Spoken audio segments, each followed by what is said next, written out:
Hello friend, स्वागत है आप सभी का अपने चैनल द एग्ज़ाम तक पे। फ्रेंड, आज की इस वीडियो में हम लोग बिहार एसएससी के सेकेंड इंटर स्तरीय प्रतियोगी परीक्षा के लिए आज जो है न्यू एडिटेरिया बुक जो कि एडिटेरिया पब्लिकेशन के है, इसके सेट नंबर 2 को आज की इस वीडियो में हम लोग कवर करेंगे। फ्रेंड, अगर बिहार एसएससी की तैयारी कर रहे हैं तो आप लोग मेरे चैनल से जुड़ जाइए, क्योंकि इसमें जो है सभी प्रकार के वीडियो आते रहते हैं बिहार एसएससी के लिए। और फ्रेंड, अभी तक मेरे चैनल से नहीं जुड़े हैं तो चैनल को सब्सक्राइब कर लेंगे, साथ ही बेल आइकन को भी प्रेस कर लीजिएगा, ताकि इस पर जितने भी वीडियो आए और सबसे पहले उसका नोटिफिकेशन आप लोगों तक पहुंचे। तो फ्रेंड, चलिए आज जो है प्रैक्टिस सेट नंबर 2 को देखेंगे। इससे पहले हमने ऑलरेडी प्रैक्टिस सेट नंबर 1 को कवर करा दिया है। अभी तक आप लोग नहीं देखे तो जा कर के वीडियो के डिस्क्रिप्शन लिंक में इसका दे दिया जाएगा, तो वीडियो के डिस्क्रिप्शन में आप जो है प्रैक्टिस सेट नंबर 1 का देख सकते हैं। तो चलिए फ्रेंड, आज प्रैक्टिस सेट नंबर 2 को कवर करते हैं। पहला प्रश्न है कि फ्यूज का सिद्धांत संबंधित है। फ्यूज के सिद्धांत की बात करें तो फ्यूज का सिद्धांत जो है ये विद्युत के ऊष्मीय प्रभाव से संबंधित है। तो ऑप्शन ए इसका राइट आंसर हो जाएगा, विद्युत के ऊष्मीय प्रभाव। विद्युत का जो है ऊष्मीय प्रभाव से फ्यूज का सिद्धांत कार्य करता है। फ्यूज की बात करें तो फ्यूज के तार का जो है प्रतिरोध उच्च होता है और इसकी गलनांक जो है ये निम्न होती है, ताकि इसमें वोल्टेज बढ़ने या फिर अधिक विद्युत ऊर्जा का प्रवाह होने से जो है फ्यूज गल जाता है, जिससे उपकरण जो है नष्ट होने से बच जाते हैं। और यह जो है विद्युत का ऊष्मीय प्रभाव से संबंधित है। तो ऑप्शन ए इसका राइट आंसर हो जाएगा, विद्युत के ऊष्मीय प्रभाव से। अगला प्रश्न है, यदि एक गोलीय दर्पण को किसी द्रव में डुबोया जाता है तो उसकी फोकस दूरी होती है। जब एक गोलीय दर्पण को किसी द्रव में डुबोया जाता है तो यह जो है अपरिवर्तित रहती है, यानी इसमें कोई अंतर नहीं होता है। तो ये अपरिवर्तित रहना ऑप्शन सी इसका राइट आंसर हो जाएगा। अगला प्रश्न है कि प्रकाश तरंगों के एक माध्यम से दूसरे माध्यम में जाने पर जो चर प्रभावित होते हैं वे हैं। जब प्रकाश एक माध्यम से दूसरे माध्यम में जाते हैं तो उसका चर जो है ये वेग और तरंगदैर्घ्य से प्रभावित होते हैं। तो ऑप्शन ए इसका राइट आंसर हो जाएगा, वेग और तरंगदैर्घ्य। अगला प्रश्न है कि किस बिंदु पर फ़ारेनहाइट तापक्रम और सेंटीग्रेड तापक्रम का दुगना होता है। यानी फ़ारेनहाइट तापक्रम जो है ये सेंटीग्रेड तापक्रम से दुगना होता है। यह जो है 160 डिग्री सेंटीग्रेड पर जो है फ़ारेनहाइट तापक्रम सेंटीग्रेड तापक्रम से जो है दुगना होता है। अगला प्रश्न है कि एक हॉर्स पावर में कितने जूल पर सेकेंड होते हैं। ये एक हॉर्स पावर में जो है 746 जूल पर सेकेंड होते हैं। अगला फ्रेंड, अगर आपको आंसर इसका याद है तो आप लोग कमेंट में भी इसका जवाब दे सकते हैं। अगला प्रश्न है कि लोलक घड़ियाँ गर्मियों में सुस्त हो जाती है, क्यों।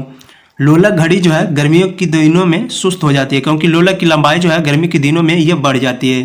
तो ऑप्शन सी इसका राइट आंसर हो जाएगा, लोलक की लंबाई बढ़ जाना। अतिचालक का लक्षण है। अतिचालक के लक्षण की बात करें तो शून्य पारगम्य जो है ये अतिचालक के लक्षण है। अगला प्रश्न है कि निम्नलिखित में से कौन आउटपुट डिवाइस नहीं है। आउटपुट डिवाइस की बात करें तो मॉनिटर, प्रिंटर, प्लॉटर ये सभी जो है आउटपुट डिवाइस हैं। आउटपुट डिवाइस मॉनिटर, प्रिंटर और प्लॉटर ये सभी आउटपुट डिवाइस हैं। इनपुट की बात करें तो touch screen, keyboard, mouse, scanner, joystick ये सभी जो है इनपुट डिवाइस हैं। यहाँ पे आउटपुट नहीं पूछा है, यानी इनपुट की बात की है तो टच स्क्रीन जो है ये इनपुट डिवाइस है। अगला प्रश्न है कि रेडियो एक्टिविटी का आविष्कार किया था। रेडियो एक्टिविटी के आविष्कार की बात करें तो रेडियो एक्टिविटी के जो आविष्कारक हैं ये वाइकुलर है। तो वाइकुलर इसका राइट आंसर हो जाएगा। अगला प्रश्न है कि परमाणु में कक्षाओं को भरने का क्रम नियंत्रित होता है। परमाणु में कक्षाओं को क्रम भरने का नियंत्रण जो है ये ऑफ बॉल सिद्धांत द्वारा होता है। तो ऑफ बॉल सिद्धांत ऑप्शन ए इसका राइट आंसर हो जाएगा। अगला प्रश्न है, निम्न में से कौन एक मूल तत्व है। मूल तत्व की बात करें तो हीरा जो है एक मूल तत्व है। ऑप्शन सी इसका राइट आंसर हो जाएगा, हीरा।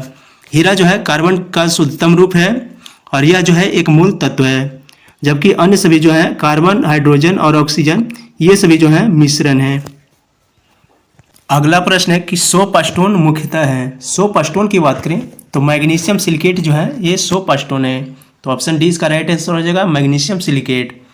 सोप स्टोन जो कि मुख्यतः मैग्नीशियम सिलिकेट का होता है, जिसे जो है टाल्क के रूप में भी जाना जाता है। यहाँ पे सोप स्टोन जो कि टाल्क के रूप में भी जाना जाता है और यह जो है अति मुलायम खनिज है। तो ये सारे पॉइंट को जो है आप लोग याद रखिएगा।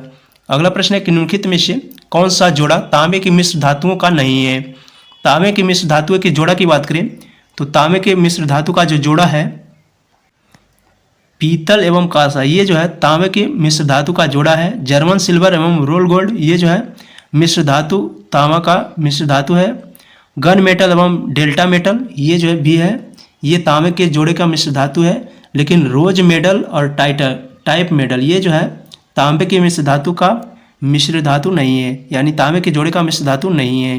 तो ऑप्शन डी इसका राइट आंसर हो जाएगा, रोज मेटल और टाइप मेटल। अगला प्रश्न है कि बेकिंग सोडा है। बेकिंग सोडा की बात करें तो बेकिंग सोडा जो है ये सोडियम हाइड्रोजन कार्बोनेट है। ऑप्शन नंबर ए इसका राइट आंसर हो जाएगा, sodium hydrogen carbonate. Baking soda की बात करें तो बेकिंग सोडा का जो रासायनिक सूत्र होता है ये यहाँ पे NaHCO3 होता है। बेकिंग सोडा का रासायनिक सूत्र NaHCO3 होता है। इससे जो है बेकिंग सोडा या सोडियम बाइकार्बोनेट या सोडियम हाइड्रोजन कार्बोनेट ये सभी जो है इसी का नाम है। तो सारे पॉइंट को जो है आप लोग याद रखिएगा। अगला प्रश्न है कि निम्नलिखित वैज्ञानिकों में से किसने अस्थिर अनुपात के नियम को प्रतिपादित किया था। अस्थिर अनुपात के नियम को प्रतिपादित किया था, इसका नाम जो है ये जोसेफ प्राउस्ट है। तो Joseph Proust option number A इसका राइट आंसर हो जाएगा। इनके द्वारा जो है अस्थिर अनुपात के नियम का प्रतिपादन किया गया था। मॉर्फिन किससे प्राप्त होता है। मॉर्फिन की बात करें तो मॉर्फिन जो है ये फल से प्राप्त होता है। मॉर्फिन जो कि अपरिपक्व फलों से प्राप्त होता है और यह जो है पोस्तक के पौधे से अफीम या फिर हीरोइन से भी प्राप्त होता है और यह जो है दर्द निवारक औषधि के रूप में कार्य करता है। इसका उपयोग जो है दर्द निवारक के रूप में भी किया जाता है। अगला प्रश्न है कि हमारे तंत्र में अधिकतम एटीपी अणुओं को उत्पन्न करने वाला पद है। एटीपी अणुओं को उत्पन्न करने वाला पद की बात करें तो क्रेब्स चक्र जो है ये एटीपी अणुओं को उत्पन्न करने वाला पद है। तो ऑप्शन सी इसका राइट आंसर हो जाएगा, क्रेब्स चक्र। अगला प्रश्न है कि पादप कोशिका का जंतु कोशिका से भिन्नता का कारण होता है। पादप कोशिका का जंतु कोशिका से भिन्नता का मुख्य कारण जो है ये कोशिका भित्ति की उपस्थिति है। ऑप्शन ए इसका राइट आंसर हो जाएगा, कोशिका भित्ति की उपस्थिति। और कोशिका की भित्ति जो है ये सेल्यूलोज की बनी होती है। ये सारे पॉइंट को जो है आप लोग याद रखिएगा। अगला प्रश्न है कि चींटियों के अध्ययन को कहा जाता है। चींटियों के अध्ययन को जो है ये मर्मिकोलॉजी कहा जाता है। तो ऑप्शन नंबर ए इसका राइट आंसर हो जाएगा, मर्मिकोलॉजी। मर्मिकोलॉजी जो है ये चींटियों का अध्ययन कहा जाता है। हर्पेटोलॉजी की बात करें तो हर्पेटोलॉजी जो है ये उभयचरों या फिर सरीसृपों का अध्ययन कहलाता है। नीडोलॉजी की बात करें तो पक्षियों के घोंसले का अध्ययन जो है ये नीडोलॉजी कहलाता है। और निमेटोलॉजी की बात करें तो निमेटोलॉजी जो है ये गोल कृमि का अध्ययन कहलाता है। तो सारे पॉइंट को जो है आप लोग याद रखिएगा। अगला प्रश्न है कि कौन सा वसा को तोड़कर कोलेस्ट्रॉल बनाता है। वसा को तोड़कर कोलेस्ट्रॉल बनाता है ये जो है यकृत है। यकृत के द्वारा जो है वसा को तोड़कर कोलेस्ट्रॉल बनाया जाता है। अगला प्रश्न है कि हथेली में पाई जाने वाली हड्डी है। हथेली की बात करें तो हथेली में जो पाया जाने वाली हड्डी है ये मेटाकार्पस है। तो मेटाकार्पल इसका राइट आंसर हो जाएगा, ऑप्शन ए मेटाकार्पल। ये जो है हथेली में पाए जाने वाली हड्डी है। कार्पल की बात करें तो कार्पल जो है कार्पल जो कि कलाई के जोड़े की हड्डी को जो है कार्पल कहा जाता है और हथेली की हड्डी को जो है ये मेटाकार्पल कहा जाता है। अगला प्रश्न है कि कौन सा विटामिन ई से संबंधित रासायनिक पदार्थ है। विटामिन ई की बात करें तो विटामिन ई का जो है नाम ये टोकोफेरॉल है। तो ऑप्शन ए इसका राइट आंसर हो जाएगा, टोकोफेरॉल। ये जो है विटामिन ई का रासायनिक पदार्थ है। कैल्सीफेरॉल की बात करें तो कैल्सीफेरॉल जो है ये विटामिन डी का रासायनिक पदार्थ है। बायोटीन की बात करें तो बायोटीन जो है ये B7 का रासायनिक पदार्थ है। अगला प्रश्न है कि बिडाल परीक्षण किसके लिए किया जाता है। बिडाल परीक्षण की बात करें तो बिडाल परीक्षण जो है ये टाइफाइड रोग को पता लगाने के लिए किया जाता है। तो ऑप्शन नंबर सी इसका राइट आंसर हो जाएगा, टाइफाइड। अगला प्रश्न है कि सूखा सहिष्णुता से संबंधित हार्मोन है। सूखा सहिष्णुता से संबंधित हार्मोन जो कि एब्सेसिक अम्ल है। तो ऑप्शन नंबर ए इसका राइट आंसर हो जाएगा, एब्सेसिक अम्ल। अगला प्रश्न है कि साल्कटिका निम्नलिखित में से किस व्याधि से संबंधित है। साल्कटिका की बात करें तो यह जो है पोलियो से संबंधित है। पोलियो, ऑप्शन डी इसका राइट आंसर हो जाएगा। यह जो है पोलियो से संबंधित है और पोलियो के टीका का खोजकर्ता जो कि जॉन साल्क थे, इन्हीं के नाम से जो है साल्कटिका रखा गया है। अगला प्रश्न है कि संविधान के अनुसार नई अखिल भारतीय सेवा की शुरुआत की जा सकती है। संविधान के अनुसार नई अखिल भारतीय सेवा की शुरुआत की जा सकती है यह जो है राज्यसभा द्वारा की जा सकती है। तो राज्यसभा, ऑप्शन बी इसका राइट आंसर हो जाएगा। राज्यसभा के द्वारा जो है नई अखिल भारतीय सेवा की शुरुआत की जा सकती है। अगला प्रश्न है कि किस वाद में सर्वोच्च न्यायालय ने स्पष्ट किया कि मूल अधिकार एवं नीति निर्देशक तत्व एक दूसरे के पूरक हैं। यह जो है मिनर्वा मिल्स वाद में जो है कहा गया कि सर्वोच्च न्यायालय के द्वारा कहा गया कि मूल अधिकार एवं नीति निर्देशक तत्व जो है एक दूसरे के पूरक हैं। और यह जो मिनर्वा मिल्स वाद ये 1980 में सर्वोच्च न्यायालय के द्वारा स्पष्ट किया गया था। अगला प्रश्न है कि राष्ट्रीय आपदा की घोषणा के समय संसद निम्न में से किस अनुच्छेद के तहत राज्य सूची के विषय में कानून बना सकता है। राज्य सूची के विषय में कानून बनाने का अधिकार संसद के पास है। यह जो है भारतीय संविधान के अनुच्छेद 250 में जो है इसका वर्णन है। भारतीय संविधान के अनुच्छेद 250 में इसका वर्णन है कि संसद के द्वारा जो है राज्य सूची के विषय में कानून बनाया जा सकता है। अगला प्रश्न है कि निम्नलिखित में से कौन सा भारतीय संविधान के समवर्ती सूची का नहीं है। समवर्ती सूची के भाग संबंधित नहीं की बात करें तो सार्वजनिक व्यवस्था जो है ये समवर्ती सूची से संबंधित नहीं है। समवर्ती सूची की बात करें तो शिक्षा, वन, नापतोल, वन्य जीवों एवं पक्षियों का संरक्षण, न्याय का प्रशासन, ये सभी समवर्ती सूची में शामिल हैं। लेकिन सार्वजनिक व्यवस्था जो है ये राज्य सूची का विषय है। तो ऑप्शन डी इसका राइट आंसर हो जाएगा, सार्वजनिक व्यवस्था। अगला प्रश्न है कि निम्न में से कौन राष्ट्रपति प्रसाद प्रयत्न पद धारण नहीं करता है। प्रसाद प्रयत्न पद धारण नहीं करता है, यह जो है लोकसभा के अध्यक्ष है। तो ऑप्शन सी इसका राइट आंसर हो जाएगा, लोकसभा के अध्यक्ष। लोकसभा के अध्यक्ष जो है ये राष्ट्रपति के प्रसाद प्रयत्न पद धारण नहीं करता है। अगला प्रश्न है निम्न में से किसकी सिफारिश पर केंद्र और राज्यों के बीच वैधानिक अनुदान किए जाते हैं। वैधानिक अनुदान केंद्र और राज्यों के बीच जो है ये वित्त आयोग के द्वारा किए जाते हैं। वित्त आयोग की सिफारिश पे किए जाते हैं। तो ऑप्शन सी इसका राइट आंसर हो जाएगा, वित्त आयोग। वित्त आयोग का वर्णन जो है भारतीय संविधान के 280 अनुच्छेद में इसका वर्णन मिलता है। अगला प्रश्न है कि निम्न में से कौन भारत में सरकार के संसदीय स्वरूप की विशेषता को व्यक्त करता है। भारत सरकार के संसदीय स्वरूप की विशेषता को जो व्यक्त करता है ये जो है कार्यपालिका का विधायिका के प्रति उत्तरदायी होना। ऑप्शन डी इसका राइट आंसर हो जाएगा, कार्यपालिका का विधायिका के प्रति उत्तरदायी होना। ये जो है सरकार के संसदीय स्वरूप की विशेषता को व्यक्त करता है। अगला प्रश्न है कि भारत के निम्नलिखित राज्यों में से किस राज्य की विधानसभा की सीटों की संख्या सर्वाधिक है। सर्वाधिक विधानसभा सीटों की संख्या की बात करें तो यूपी के है। उसके बाद जो है पश्चिम बंगाल के, जो कि यहाँ पे यूपी ऑप्शन में नहीं है तो पश्चिम बंगाल हो जाएगा।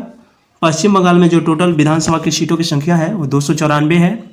बिहार में 243 है, मध्य प्रदेश में 230 है और तमिलनाडु में 234 है। ये सभी को जो है आप लोग याद रखिएगा। अगला प्रश्न है कि सुमेलित कीजिए, कौन सा सही सुमेलित है। सुमेलित की बात सही की बात करें तो हिंद स्वराज की बात करें यहाँ पे तो हिंद स्वराज के जो लेखक हैं ये महात्मा गांधी है, लेकिन यहाँ पे अबुल कलाम दिया है तो ये गलत है।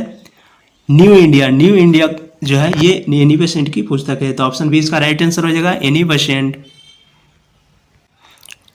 और इंडिया विंस फ्रीडम की बात करें तो इंडिया विंस फ्रीडम जो है ये अबुल कलाम आज़ाद की कृति है। तो न्यू इंडिया जो कि एनी बेसेंट की है ये जो है सही सुमेलित है। अगला प्रश्न है कि आधुनिक बिहार का निर्माता किसे माना जाता है। आधुनिक बिहार के निर्माता की बात करें तो आधुनिक बिहार के जो निर्माता है ये सच्चिदानंद सिन्हा को माना जाता है। तो ऑप्शन ए इसका राइट आंसर हो जाएगा, सच्चिदानंद सिन्हा। इन्हें जो है आधुनिक बिहार का निर्माता माना जाता है। अगला प्रश्न है कि गांधी इरविन समझौता हुआ, इसका मुख्य रूप से गांधी इरविन समझौता की बात करें तो यह जो है गांधी जी और लॉर्ड इरविन के द्वारा हुआ था और ये जो है 5 मार्च 1931 को दोनों के बीच समझौता हुआ था। 5 मार्च 1931 को गांधी इरविन समझौता हुआ था। अगला तो इसका राइट आंसर जो है ये गोलमेज सम्मेलन में कांग्रेस की भागीदारी सहज करने के लिए जो है ये सम्मेलन हुआ था। अगला प्रश्न है कि पत्रकार के कर्तव्य पर निर्वहन करते हुए जेल जाने वाला प्रथम भारतीय कौन था। पत्रकार के कर्तव्य पर निर्वहन करते हुए जेल जाने वाला प्रथम भारतीय जो कि सुरेंद्र नाथ बनर्जी थे। तो ऑप्शन डी इसका राइट आंसर हो जाएगा, सुरेंद्र नाथ बनर्जी। अगला प्रश्न है कि मुंगेर के बरहिया ताल विरोध का उद्देश्य क्या था। मुंगेर के बरहिया ताल विरोध का मुख्य उद्देश्य था बकास्त भूमि की वास्तविक मांग।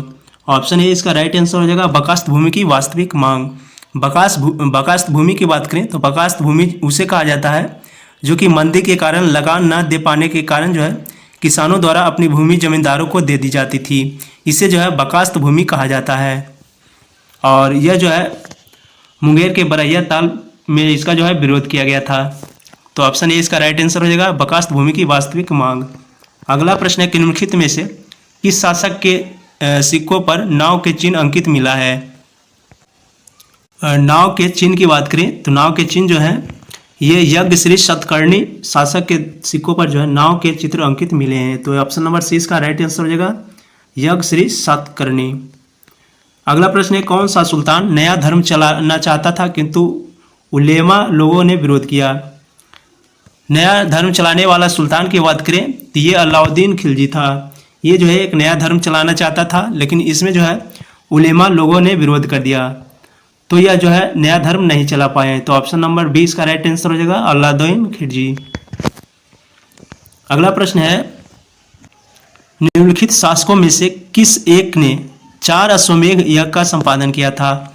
4 अश्वमेध यज्ञ का संपादन जो है ये प्रभसेन प्रथम के द्वारा किया गया था। तो ऑप्शन 20 का राइट आंसर हो जाएगा, प्रभसेन प्रथम। इनके द्वारा जो है 4 अश्वमेध यज्ञ का संपादन किया गया था। अगला प्रश्न है कि चोल राजाओं में से किसने सिलोन पर विजय प्राप्त की थी? सिलोन पर विजय ये राजेंद्र प्रथम के द्वारा की गई थी। सिलोन पर विजय राजेंद्र प्रथम। और यह जो है चोल राजाओं में इसके जो है चोल वंश के संस्थापक भी माना जाता है। चोल वंश का सबसे अधिक विस्तार इन्हीं के शासन में जो है हुआ था, और ये चोल वंश के महत्वपूर्ण शासक में से एक हैं। अगला प्रश्न है कि सूची 1 को सूची 2 से मिलान कीजिए। ऋग्वेद की बात करें तो ऋग्वेद जो है ये स्रोत एवं प्रार्थना का वर्णन किया गया है। ऋग्वेद में स्रोत एवं प्रार्थना का वर्णन किया गया है, तो एक का ऑप्शन डी हो जाएगा। अगला है यजुर्वेद। यजुर्वेद की बात करें तो यजुर्वेद में जो है स्रोत एवं कर्मकांड का वर्णन किया गया है, तो ऑप्शन 2 का 2 हो जाएगा।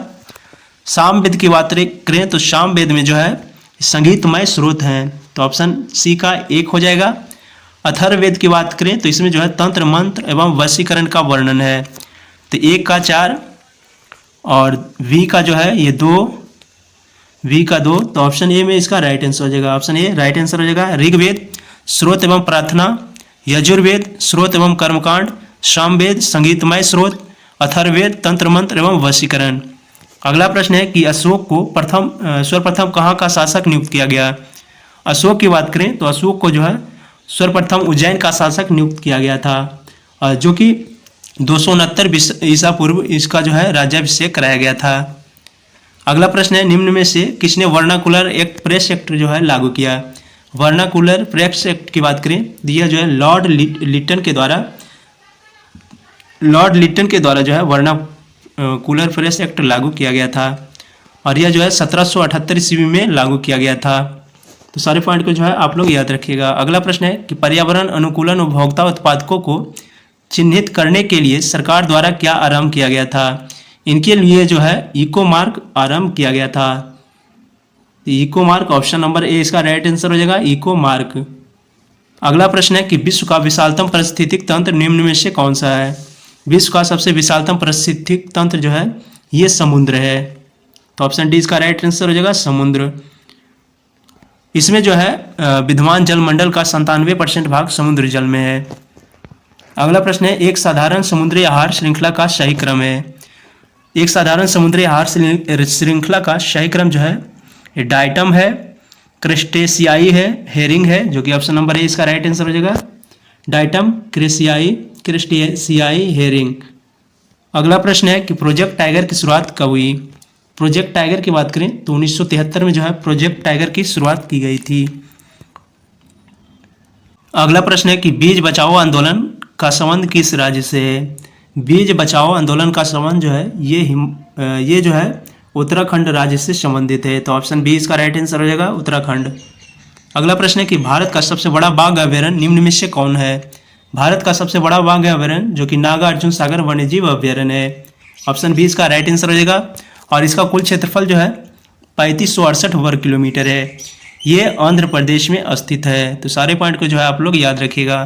और फ्रेंड, अगर वीडियो आपको अच्छी लग रही है और अभी तक आपने चैनल को सब्सक्राइब नहीं किया है तो चैनल को सब्सक्राइब कर देंगे, साथ में लाइक भी कर दीजिएगा। अगला प्रश्न है, अंग्रेजी साहित्य के लिए पहली बार ज्ञानपीठ पुरस्कार कब दिया गया था? अंग्रेजी साहित्य के लिए पहली बार ज्ञानपीठ पुरस्कार जो कि 2018 में दिया गया था। अगला प्रश्न है, बर्फानी तूफान किस प्रकार की आपदा है? बर्फानी तूफान की बात करें तो यह जो है वायुमंडलीय आपदा है। तो ऑप्शन ए इसका राइट आंसर जाएगा वायुमंडलीय आपदा। प्राकृतिक आपदा को है जो है मुख्य रूप से 4 वर्गों में वर्गीकृत किया गया है, जो कि वायुमंडलीय आपदा, भौमिक आपदा, जलीय आपदा और जैविक आपदा। बर्फानी तूफान को जो है यह वायुमंडलीय आपदा कहा गया है। अगला प्रश्न है कि भारतीय परमाणिक समय निर्धारित किया जाता है। भारतीय परमाणिक समय जो है ये 82.5 डिग्री पूर्वी देशांतर, सबसे 82.5 डिग्री पूर्वी देशांतर जो है ये भारतीय परमाणिक समय है, और यह जो है भारत के 5 राज्यों से होकर गुजरती है, और यह जो है इलाहाबाद के समीप नैनी से होकर गुजरती है। 82.5 डिग्री पूर्वी देशांतर जो है भारत के इलाहाबाद के नैनी के समीप नैनी से गुजरती है। यह टोटल 5 राज्यों से गुजरती है, जो कि उत्तर प्रदेश, मध्य प्रदेश, छत्तीसगढ़, उड़ीसा और आंध्र प्रदेश। ये 5 राज्यों से जो है भारत का परमाणिक समय रेखा गुजरती है।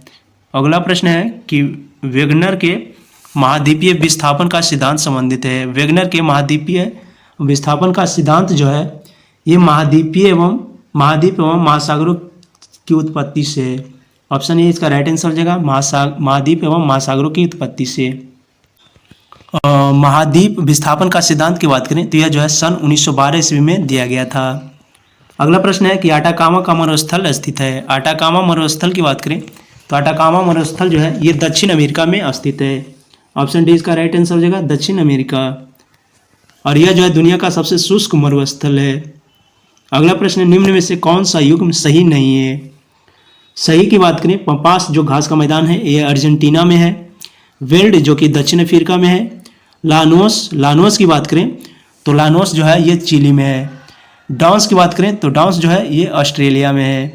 पंपास अर्जेंटीना, वेल्ड्स जो है दक्षिण अफ्रीका। लानोस की बात करें तो लानोस जो है ये वेनेजुएला में स्थित है। तो ऑप्शन डी इसका राइट आंसर हो जाएगा लानोस। यहाँ पे चिली दिया है, ये जो है वेनेजुएला में स्थित है। तो ऑप्शन डी इसका राइट आंसर हो जाएगा। डांस ऑस्ट्रेलिया, पंपास अर्जेंटीना में है, वेल्स जो है दक्षिण अफ्रीका में है। यहाँ नहीं पूछा था तो लानोस सही में जो है ये वेनेजुएला में है। यहाँ पे चिली दिया हुआ है, तो ऑप्शन डी इसका राइट आंसर हो जाएगा। अगला है आश्चुताश्म एवं निश्चुताश्म जो है निक्षेपणात्मक स्थलकृत है। ये जो है भूमिगत जल की जो है स्थलकृत है। अगला प्रश्न है, निम्न में से कौन सा नगर या फिर शहर जो है भारत का पिट्सबर्ग कहलाता है? भारत का पिट्सबर्ग जो है ये जमशेदपुर कहलाता है। तो ऑप्शन बी इसका राइट आंसर हो जाएगा जमशेदपुर जो है भारत का पिट्सबर्ग कहा जाता है, और यह जो है भारत का पहला इस्पात शहर है।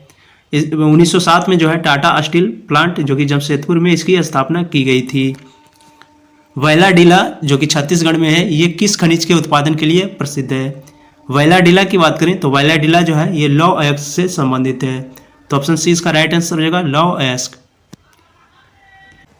वैलाडीला जो है ये भारत का दूसरा सबसे बड़ा लोहे का खदान भी है। अगला प्रश्न है, निम्नलिखित में से किसका संबंध कथकली नृत्य से नहीं है?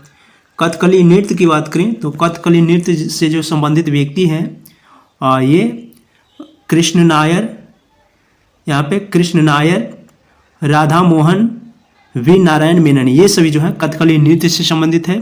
लेकिन मायाधर रावत की बात करें तो मायाधर रावत जो है ये ओडिसी नृत्य से संबंधित है। तो चलिए हम कुछ महत्वपूर्ण कलाकार के नाम लेते हैं नृत्य से संबंधित। बिरजू महाराज कथक से संबंधित है। राधा रेड्डी कुचिपुड़ी से संबंधित है। मोहन महापात्र जो कि ओडिसी नृत्य से संबंधित है। सविता मेहता जो कि मणिपुरी नृत्य से संबंधित है। हेमा मालिनी जो कि मोहिनी अट्टम से संबंधित है। तो आप लोग सारे को जो है याद रखिएगा। विश्व स्तनपान दिवस किस वर्ष मनाया जाता है? यहाँ पे दिया हुआ है विश्व स्तनपान दिवस प्रतिवर्ष कब मनाया जाता है? विश्व स्तनपान दिवस की बात करें तो यह जो प्रत्येक वर्ष 1 अगस्त को मनाया जाता है। तो ऑप्शन ए इसका राइट आंसर हो जाएगा 1 अगस्त। अगला प्रश्न है कि रमन अनुसंधान केंद्र का मुख्यालय कहाँ स्थित है?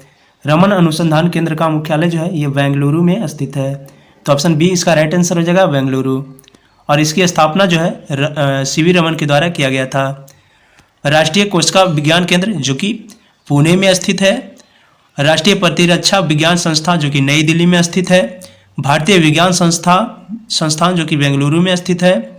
और राष्ट्रीय वनस्पति अनुसंधान संस्थान जो कि लखनऊ में स्थित है। तेजिंग नार्गे साहित्य पुरस्कार की शुरुआत किस वर्ष की गई थी? तेजिंग नार्गे साहित्य पुरस्कार की शुरुआत जो कि वर्ष 1993 में की गई थी। ऑप्शन डी इसका राइट आंसर हो जाएगा, वर्ष 1993। अगला है कि शांति काल का सबसे बड़ा वीरता पुरस्कार कौन सा है? शांति काल का सबसे बड़ा वीरता पुरस्कार जो कि अशोक चक्र है। तो ऑप्शन सी इसका राइट आंसर हो जाएगा, अशोक चक्र। अगला प्रश्न है कि पटना विश्वविद्यालय की स्थापना किस वर्ष की गई थी? पटना विश्वविद्यालय की स्थापना की बात करें तो 1917 में जो है पटना विश्वविद्यालय की स्थापना की गई थी। चलिए हम कुछ विश्वविद्यालय के नाम ले रहे हैं, आप लोग ध्यान से सुनिएगा। मगध विश्वविद्यालय, इसकी स्थापना 1962 में की गई थी। तिलका मांझी विश्वविद्यालय जो कि 1960 में की गई थी। नालंदा खुला विश्वविद्यालय की स्थापना जो कि 1987 में की गई थी। और जयप्रकाश नारायण विश्वविद्यालय की स्थापना जो कि 1992 में की गई थी। पटना विश्वविद्यालय, इसकी स्थापना जो है 1917 में की गई थी। अगला है कि ऑपरेशन कावेरी का संबंध किससे है? ऑपरेशन कावेरी की बात करें तो यह जो है भारत और सूडान से संबंधित है। ऑप्शन बी इसका राइट आंसर हो जाएगा, भारत और सूडान। अगला प्रश्न है किस राज्य द्वारा लाडली बहना योजना शुरू की गई? लाडली बहना योजना की बात करें तो यह जो है मध्य प्रदेश के द्वारा शुरू की गई थी। तो ऑप्शन सी इसका राइट आंसर हो जाएगा, मध्य प्रदेश। और यह योजना जो है 28 जनवरी 2023 को शुरू की गई थी, जो कि मध्य प्रदेश के होशंगाबाद जिले में नर्मदा जयंती एवं नर्मदापुरम के गौरव दिवस पर इसकी शुरुआत की गई थी। अगला प्रश्न है किसके द्वारा प्रोजेक्ट हिमांग शुरू की गई? प्रोजेक्ट हिमांग की बात करें, प्रोजेक्ट हिमांग जो है ये BRO के द्वारा शुरू की गई। ऑप्शन सी इसका राइट आंसर हो जाएगा, BRO की बात करें तो BRO का फुल फॉर्म जो होता है वो सीमा सड़क संगठन होता है। अगला प्रश्न है कि हाल ही में किस देश में जो है तीन लोगों के DNA वाला बच्चा जन्म हुआ है? 3 लोगों के DNA वाला बच्चा जो है ये ब्रिटेन में जन्म लिया है। तो ऑप्शन डी इसका राइट आंसर हो जाएगा, ब्रिटेन। अगला प्रश्न है कि वर्ल्ड हैप्पीनेस इंडेक्स में दूसरे स्थान पर कौन सा देश है? वर्ल्ड हैप्पीनेस इंडेक्स की बात करें तो इसमें जो है पहले स्थान पे जो है पहला स्थान पे डेनमार्क है, दूसरा पे फिनलैंड है। यहाँ पे पहला स्थान पे जो है वो फिनलैंड है, दूसरा पे डेनमार्क है और तीसरा पे आइसलैंड है। यहाँ दूसरा पूछा है तो दूसरा पे डेनमार्क है। तो ऑप्शन बी इसका राइट आंसर हो जाएगा, डेनमार्क। और भारत के रैंक की बात करें तो भारत का रैंक जो है 126वां है, जो कि सबसे अंतिम की बात करें तो सबसे अंतिम जो रैंक है वर्ल्ड हैप्पीनेस इंडेक्स में ये लेबनान की है। भारत का 126वां। पहला स्थान पर जो है फिनलैंड है, दूसरा पे डेनमार्क है, यहाँ दूसरा पूछा था, दूसरा डेनमार्क है और तीसरा पे आइसलैंड है। अगला प्रश्न है कि हाल ही में CBI का निदेश नियुक्त किया गया है।